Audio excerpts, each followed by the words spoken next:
والصلاة والسلام على من لا نبي بعده.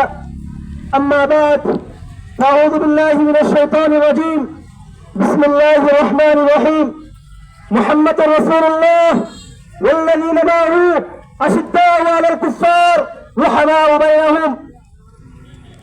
وقال رسول الله صلى الله عليه وسلم: إصابة من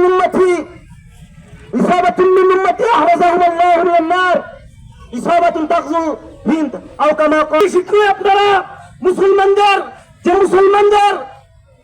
ভারতে যে আগ্রাসন চলছে, পুরো মুসলিম বিষয়ক হন, না হলে ভারত সেই আগ্রাসন বন্ধ করবে না। মুসলমানরা আমার আপনাদেরকে বলতে চাই, ভারত প্রায় সময় মুসলমানদের সাথে খেলতে চায়। যেমন শাহজাহানের ইতিহাস মুছে দিব, বাদশাহ আলমগীরের ইতিহাস মুছে দিবে, বাদশাহ আকবরের ইতিহাস মুছে দিবে, বাদশাহ হুমায়ুনের ইতিহাস মুছে দিবে। শুভেন্দ্র অধিকারীকে বলতে চাই, তোমরা যদি বাদশাহ আকবরের ইতিহাস ভুলে যেতে চাও, তোমরা যদি বাদশাহ শাহজাহানের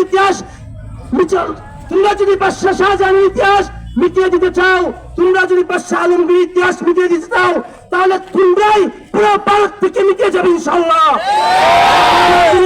আমাদেরকে ঐক্যবদ্ধ থাকতে হবে। যখনই আমাদের মুরব্বীরা পরামর্শ দিবেন, ভারতকে আমরা পৃথিবীর মানচিত্র থেকে উড়িয়ে দিব ইনশাআল্লাহ।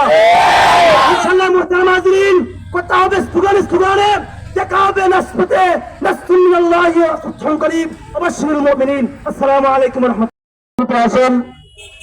আমাদের পার্শ্ববর্তী দেশ ভারতের পশ্চিমবঙ্গে কিছুদিন যাবৎ মুসলিমদের উপর ও মানসিক নির্যাতন চালানো হচ্ছে। মুসলমানদের ঘরবাড়ি, মুসলমানদের ব্যবসা প্রতিষ্ঠান, বিশেষ করে মুসলমানদের ইবাদতের জায়গা মসজিদ মাদ্রাসা পর্যন্ত বুলডোজার দিয়ে ঘুরিয়ে দেওয়া হচ্ছে।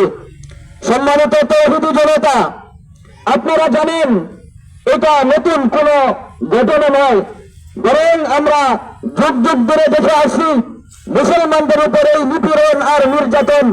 কিন্তু আমরা আমাদের আজকের এই প্রতিবাদ সমাবেশ থেকে জানিয়ে দিতে চাই, মুসলমান কখনো ঘরে বসে থাকে নাই।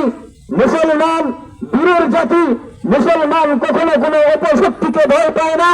অতএব আমি মুসলমানের ইমানের দাবি থেকে আজকে আমরা কাশীগঞ্জ বাজারে ইন্ডিয়ার কাফের, মুরতাদ,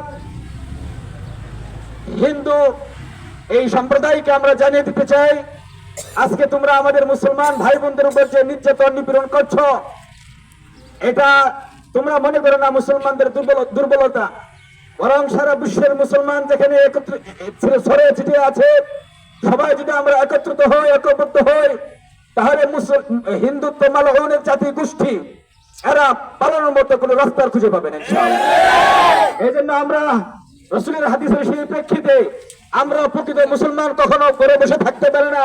এই জন্য আমরা আমাদের বর্তমান সরকারকে উদারতা আহ্বান জানাবো, রাষ্ট্রীয় ভাবে এই হিন্দুত্ববাদ সরকারকে যতটুকু চাপিয়ে এবং পেরেশানির মধ্যে রাখা যায়, এবং তাদের এই চক্রান্ত এবং তাদের এই পেশিবাদী এই কার্যক্রম বন্ধের জন্য যতটুকু সর্বাত্মক চেষ্টা করার প্রয়োজন এবং যা যা প্রয়োজন পদক্ষেপ নেওয়ার আমরা আমাদের এই জায়গা থেকে বর্তমান সরকারকে আমরা জানিয়ে দিতে চাই, আপনারা মুসলমানদের পক্ষ হয়ে বাংলাদেশের পক্ষ থেকে ভারতের কাফের মুরতাদদেরকে আপনি জানিয়ে দেন, এই মুসলমানদের উপর যে নিপীড়ন নির্যাতন অবিলম্বে বন্ধ করতে হবে। অন্যথায় আমরা সমস্ত মুসলিম এক হয়ে ঐক্যবদ্ধ হয়ে তাদেরকে সমুচিত জবাব দেওয়ার চেষ্টা করবো ইনশাআল্লাহ। আল্লাহ তাআলা আমাদেরকে আমাদের ঈমান আর গায়রত নিয়ে বেঁচে থাকার তৌফিক দান করো, সমস্ত বিশ্বের মুসলমানকে এক আর নেক হওয়ার তৌফিক দান করো।